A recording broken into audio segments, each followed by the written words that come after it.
예전에 제가 그 생각이 나네.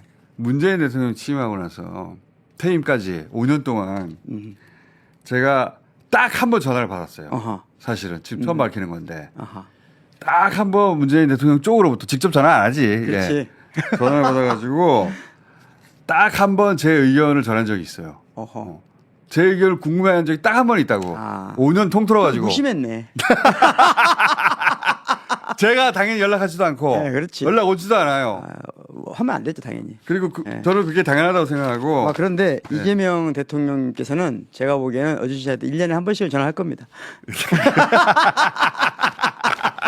자, 그래서 그렇게 전화 기다리지 않는 사람들이 그렇지. 그 경험에 기반해서 이재명 정치의 특징, 그렇죠. 을 얘기해 보자는 이거 필요하죠. 그렇죠.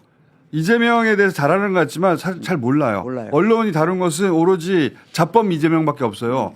그 진짜 과소평가거든요. 그렇죠. 자, 그리고 우리 교수님도 직접 가까이서 겪어보셨잖아요. 뵀죠. 예. 상황을 알죠, 좀. 조금. 그래서 오늘 첫 시간으로 그럼 짧게 한번 해볼까요? 그렇죠. 맛배기로? 예. 근데 우선 예. 우선 첫 시간이니까 예. 이런 질문 한번 해보고 싶어요, 제가. 어떤 질문이냐면 이제 2022년 예. 3월 9일 날 윤석열 정부가 탄생하면서 그 3년여 기간 동안 네. 내란 이전에 가장 비극적인 장면이 어디였는가? 어떻게? 그러니까 어준 씨에게 가장 비극적인 장면, 윤석열 정부 하에서. 저는 그 수해 났을 때 쪼그려 앉아가지고 그 두 모녀가 네, 수장됐는데 그렇지. 구경꾼처럼 앉아가지고 그걸 또 자기들 포스터로 그렇지. 썼어요. 그때 제가 깨달았어요. 아, 얘네들은 끝까지 못 갈 것 같다. 근데 아직 내 말을 잘 이해 못한 것 같은데 그건 비극이 아니고 잔인한 다른 장면. 그 윤석열의 잔인성 내면에 있는 걸 극적으로 보여준 장면이고 비극이라고 하는 것은 뭔가 운명적이면서 카타르시스를 넘겨주는 어떤 장면이 있거든요. 그게 뭐냐면 저는 그 그냥 말해줘. 이재명 대표가 네. 말하자면 체포 동의안 가결 이후 구속 적부심을 그러한 장면이에요. 그러니까 그건 그래서 네.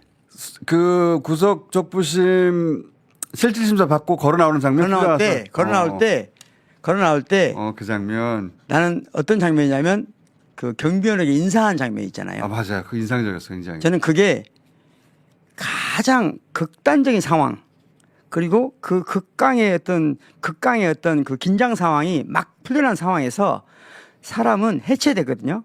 그러면 그때 본 모습이 드러난단 말이에요. 나 같은 사람 좋아서 웃겠지.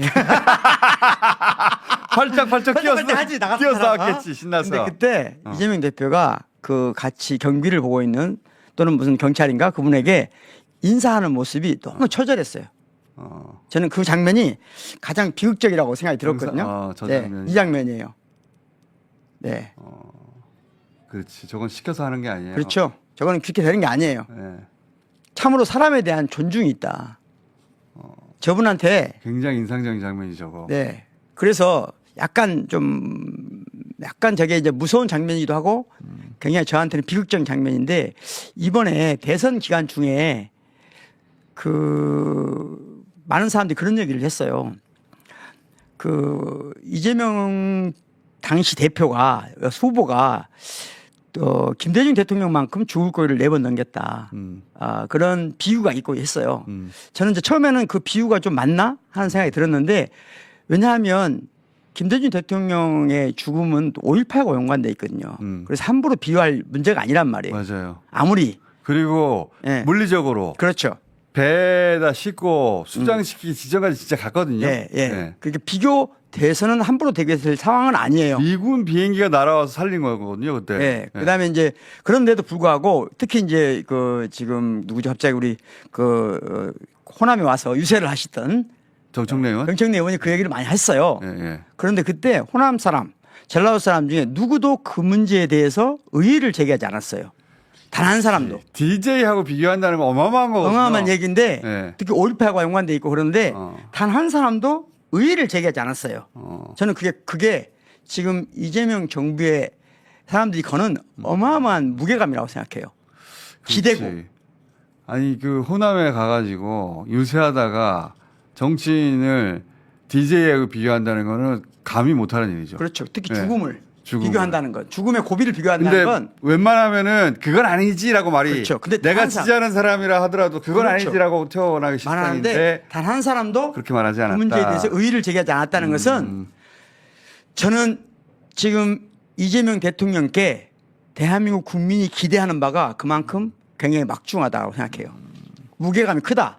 그 이유는 저는 이렇게 생각하거든요. 그러니까 저는 김대중, 노무현, 문재인을 지지하고 그 누구보다도 그 당선돼서 행복했지만 지금 이재명 대통령 당선될 때하고 차이가 하나 있는 것 같아요.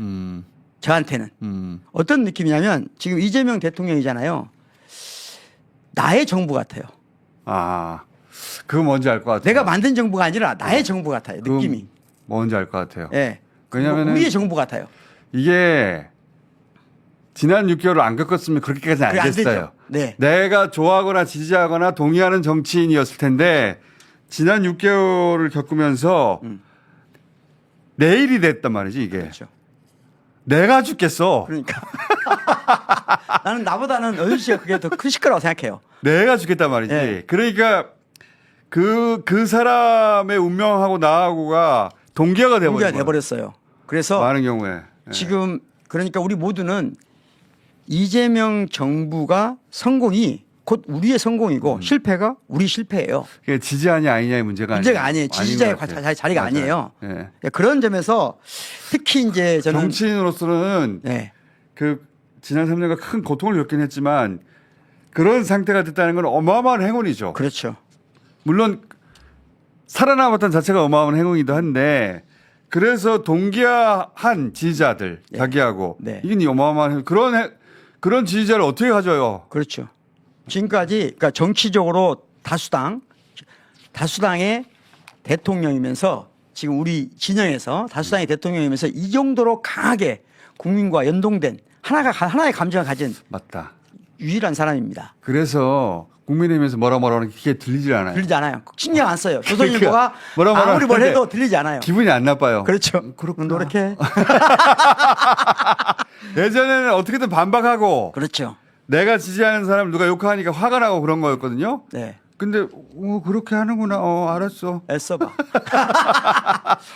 몸에 와닿지가 않아요. 그리고 지금 아마 우리 역사에서 김대중 노무현 대통령보다 더 낮은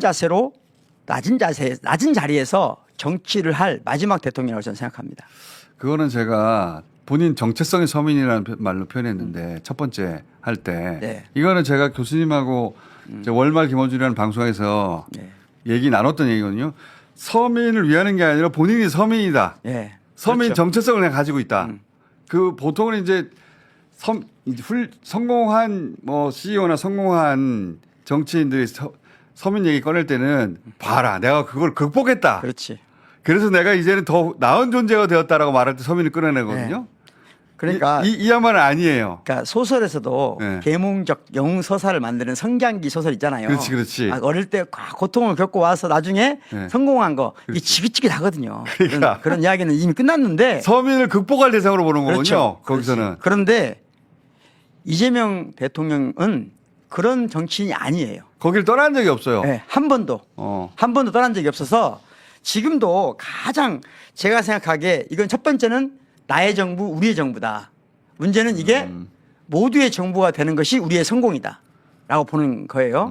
우리만이 아니라 우리의 정부만이 아니라 모두의 정부가 되도록 어준 씨도 노력하고 나도 노력해야 되는데 첫 나는 번째, 노력하고 싶어요. 네, 노력해야지. 아니, 노력 안 할 수가 없어요. 나는 5년간 노력할 거예요. 네, 그리고. 예. 저도 마찬가지예요. 왜냐하면 네. 이건 나의 문제라니까요. 그렇지. 우리의 문제고 이건 내가 지지하는 정부가 아닌 거예요. 윤석열이 그 점에서는 큰 역할을 했어요. 그렇죠. 아침에 일어나가지고 새벽마다 뉴스를 보는 일이라는 게 네. 사람들이 그게 한동안 습관화됐잖아요. 그렇죠. 그거는 나의 안위를 걱정하는 겁니다. 그렇습니다. 예, 바로 그거예요. 이재명의 안위를 걱정하는 게 아니고 이재명의 안위하고 나의 안위가 같았기 때문에 나의 안위를 걱정하는 거예요. 이제 그 관점에서 우리가 지지를 한다 할 때 지지에 철학적으로 보면 크게 세 가지가 있어요. 철학은 이래서 싫어. 뭘 하다 보면 꼭 세 가지나 네 가지가 있대. 자세한 이야기는 월말을 들으시면 되는데요. 우선 간단하게 말하면 그 세 가지. 첫째는 절대로 해서는 안 되는 게 맹목적 지지예요. 맹목 지지 하면 안 된다. 맹목적 지지는 안 됩니다. 네. 그것은 그 정치인을 네.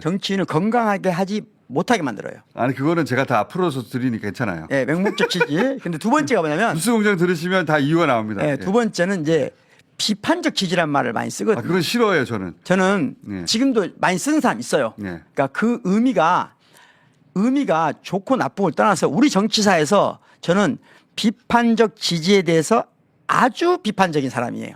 비판은 그러니까 이거는 이제 8, 90년대 운동권 그렇죠. 잘 모르는 분들은 간단하게 설명드리면 나는 김대중을 지지하기는 하는데 하지만 나는 비판적으로 지지해. 이런 식의 표현을 썼었어요. 운동권들이. 예. 이유를 설명해 주세요. 이제 예를 들자면 제 드라마가 오래된 드라마도 이런 거 있거든요. 나는 정말 내가 원하는 이상형의 파트너는 이런 사람이야. 근데 그런 사람은 없어. 그런데 내가 지금 현실적으로 결혼할 수 있는 사람이 당신이야. 내 눈을 낮춘 거야. 내가 낮출게. 결혼할게. 그래서 김대중 정도에 내가 만족하지만 예. 나는 훨씬 더 높은 높은 이상을 이상이 있어. 예. 나에게는. 그게 자기 잘난 척이거든요. 그렇죠. 예. 그다음에 더 문제예요. 그다음부터는 뭐냐면 결혼을 하고 나서 계속 자기가 이상적으로 삼은 그 파트너를 기준으로 너는 왜 이렇게 이쁘지 않은 거야? 그렇지. 계속 비판하는 거예요. 그러면서 자기 얘기를 하는 거예요. 나는 그렇죠. 이렇게 고귀한 사람인데 네. 그게 정치인을 지지한 게 아니라 자기를 지지한 거예요. 자기 애거든 그게. 네, 자기 애. 예전 운동권들이 그런 게 있었어요. 그래서 비판적 지지를 저는 예전부터 싫어했고 네. 근데 우리 교수님도 똑같이 싫어하더라고. 네, 그냥 지지를 해야지 비판적 지지를 왜 해? 사실은 제가 지금 민주당 내에서 386, 586 운동권들의 태도가 이 비판적 지지의 토대 위에 성장한 사람들이에요. 그래서 자기 잘난 문제가 좀 척이에요. 많아요. 문제가 많았어요. 자기 잘하는 척이야. 네, 그러니까 기본적으로 뭐냐면 선민의식인 거예요. 맞아요. 선민의식 속에서 내가 좀 나는 이 더러운 곳에 발을 들이지 않을게. 들이기 싫어. 그런데 어쩔 수 없이 한 발만 들일게. 지지를 하던가 말던가 해야지. 그렇죠. 엉덩이 빼고 네. 자기 잘난 척하면서 언제든지 욕할 준비를 하는 거거든요. 네. 그래서 내가 이게 너무 싫어서 나도 싫어요. 철학책을 다 찾아봤는데 이 말이 없네 잘. 그런데 헤겔이라는 철학자가 비판을 두 가지로 나눴어요. 또 두 가지나. 네. 하나는 외제적 비판, 바깥에 서서 비판하는 거. 빨리 끝내요. 그다음에 내가 예. 비판하는 사람 안에 한 몸이 돼서 비판하는 것. 내재적 비판이라고 그래요. 야, 교수님이 이거 말하도록 그냥 내버려 두면 40분 동안 얘기해요. 그래서 빨리빨리 끊어야 돼요. 근데 예. 우리가 원하는 것은 지금 뭐냐면 이재명 정부를 비판할 때조차도 한 몸이 돼서 비판해야 돼. 내재적 그렇지. 비판을 해야 되는데 그건 그거 비판하고 걱정이에요. 그것은 걱정이고 정확한 표현을 하면 그건 당파적 지지라고 합니다. 그러니까 제 말은 그건 비판이 한 몸이 되면은 네. 비판하는 게 아니라 걱정. 걱정을 하는 거예요. 저는 걱정을 해요. 그렇지. 어. 근데 걱정을 한다고 내일처럼. 이제 걱정을 하되 중요한 건 뭐냐. 이제 우리 역할이 있잖아 다. 예. 다 각자 교수님 역할이. 내일도 나올 거거든요. 예, 예. 끊어서 하세요. 네, 교수님 잘 아는데 요거 주제로 요거 가지고 3, 40분 한단 말이에요. 예. 예. 그래서 일단은 우리가 당파적 지지를 하자. 당파적 지지. 예. 그래서 첫째 당파적 지지의 가장 중요한 특징은 뭐냐? 가장 중요한 특징은 뭐냐? 내 말에 맞지? 이런 태도를 거봐, 하지만 안 돼. 내가 거봐. 뭘 했어. 이럴 딱 질색이야 나 진짜. 가장 나쁜 태도예요. 나 진짜 다 재수 없는 것들. 그래서 거봐 내 말에 맞지? 그런 거 다 하려면 자기 잘난 척이거든요. 그렇죠. 어. 그래서 저는 내가 공동 책임지는 지지를 하자. 오케이. 예? 그래서 공동 책임지. 모든 과정을 동반하는 거예요. 좋은 동행하는 지지란 거예요. 좋은 지지란 무엇인가 지금 말씀하시고 그렇죠. 계신 거예요. 그래서 결과를 공동 책임지는 지지를 하자. 자세한 이야기는 월말에서 들으세요.